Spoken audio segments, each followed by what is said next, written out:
Ya, itu tadi curahan hati pegawai KPK yang sudah berstatus ASN, yang sudah lolos TWK terhadap teman-temannya yang dipecat oleh pimpinan KPK. Saya ingin minta closing statement. Bang Ressa Mala dulu mungkin, sepanjang proses perjuangan Anda dan teman-teman ini. Ya, saya singkat aja Mbak Nana, ada 3 yang mau saya sampaikan. Gini, pertama, tadi saya mau nyambung sedikit apa yang disampaikan oleh Bang Kapitra, bicara soal sistem gitu. Sistem itu penting, tapi orang juga penting. Karena orang yang menopang sistem gitu. Tanpa sistem yang baik, orang tidak bisa bekerja. Tetapi tanpa orang-orang yang baik, orang-orang berintegritas, maka sistem tidak akan pernah bisa berjalan dengan baik. Itu konsepnya, Pak. Kemudian yang kedua, saya mau bicara bahwa sudah ada 4 putusan yang terbit dari 4 lembaga. Ada putusan MA, MK, Ombudsman, Komnas HAM. 4-4-nya sudah lengkap. Pernyataan terakhir kan menunggu 4 putusan ini. Mestinya habis itu Presiden bersikap. Kenapa Presiden mesti bersikap? Sederhana aja, undang-undangnya memang bilang begitu. Undang-undang Ombudsman, Komnas HAM bilang disampaikan ke Presiden. Kalau disampaikannya ke kantor camat, kita tanyanya sama Pak Camat gitu. Tapi kan ini disampaikannya kepada Presiden, maka kita tanya Pak Presiden bagaimana kemudian tindak lanjutnya. Undang-undang yang bilang begitu, hukumnya begitu. Keempat, saya mau bilang begini. Ketiga, Mbak Nana, ini terakhir, saya mau bilang begini bahwa reputasi distrust terhadap lembaga yang tadi saya sampaikan lewat data, itu diukur lewat kinerja, Pak.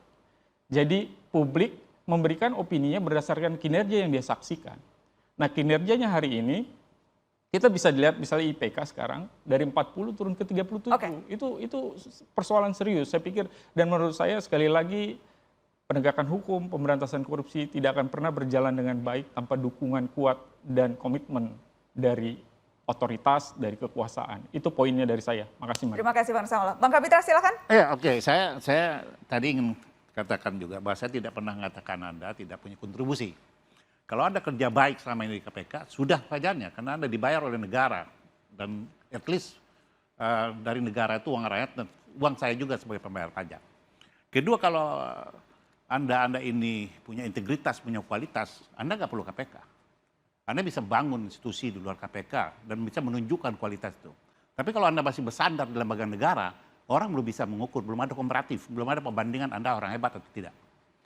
Saya yang ingin ingatkan bahwa semua kehidupan ini ada akhirnya. Kalau memang katakanlah Anda dipecat dari KPK, toh Anda punya kemampuan.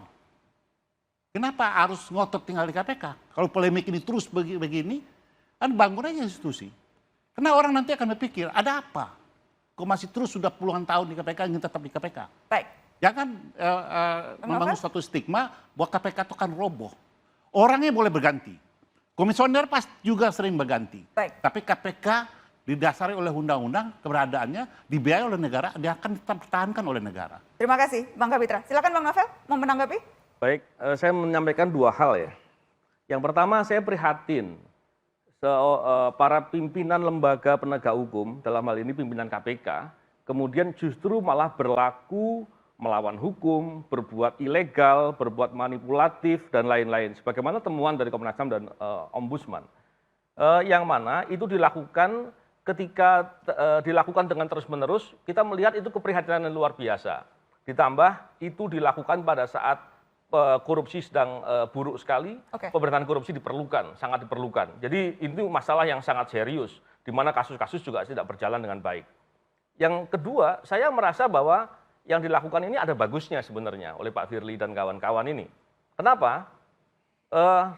Mereka melakukan segala cara dan dengan nekat, kemudian walaupun sudah ada putusan MA yang mengatakan harus ada tindak lanjutnya dari pemerintah, berani dengan membuat SK pemberhentian, segala proses diberhentikan, tidak dilakukan, dan kemudian itu menunjukkan, mereka sebetulnya sedang menunjukkan wibawa hukum Indonesia sedang hancur.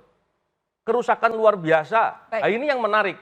Sampai-sampai kemudian orang-orang yang selama ini mengkritik KPK, nyerang KPK, kemudian malah berlaku sebaliknya membela KPK seperti Pak Kapitra. Kurang lebih seperti itu. Bang Uceng, singkat silakan. Saya sederhana ya, jadi yang pertama soal hukum pasti clear, Presiden harus turun tangan. Undang-Undang 5 2014, lalu PP 17 2020, banyak sekali aturan. Putusan MK, MA, semuanya mengatakan Presiden harus turun. Yang kedua, ini soal etik.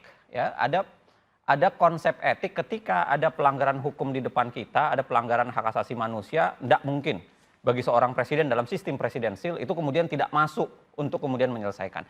Yang ketiga, saya pikir ini soalan janji, ya. Salah satu alasan barangkali pemilih Jokowi waktu itu adalah ketika dia menjanjikan bahwa penguatan KPK dan pemberantasan korupsi. Jokowi berjanji untuk itu ketika kampanye dan itu barangkali alasan untuk memilih dia. Nah, sekarang tagihan itu harusnya disampaikan kepada Pak Jokowi. Mana janji dia untuk menguatkan pemberantasan korupsi dan menguatkan KPK. Bukan malah melemahkan dengan Undang-Undang 19 dan membiarkan terjadinya pelanggaran hak asasi manusia dan administrasi seperti dalam kasus TWK. Menagih janji seperti halnya yang dilakukan oleh teman-teman TWK yang malam ini hadir di Mata Najwa dan akan membacakan surat untuk yang terhormat Presiden Jokowi. Ini surat untuk Anda, Bapak Presiden, dari teman-teman KPK.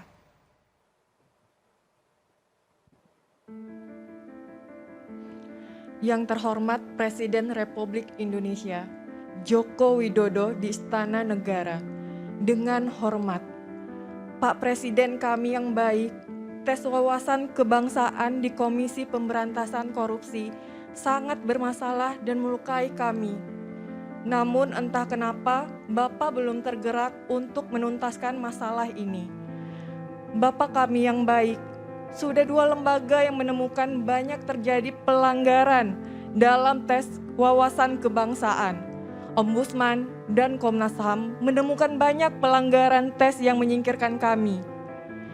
Wawasan kebangsaan macam apa yang melanggengkan pelanggaran-pelanggaran ini, Pak Presiden? Pak Presiden, pasti banyak sekali pekerjaan negara yang Bapak kerjakan, namun membiarkan TWK KPK yang syarat pelanggaran mengeliminasi kami, menandakan komitmen Bapak mewujudkan Indonesia yang bebas korupsi, hanya isapan jempol. Ini adalah kesempatan Pak Presiden untuk menunjukkan sikap tidak berpaling dari cita-cita luhur bangsa ini, mewujudkan kesejahteraan bagi seluruh rakyat Indonesia. Salah satunya dengan memperkuat KPK. Untuk itu, batalkan segera tes wawasan kebangsaan KPK.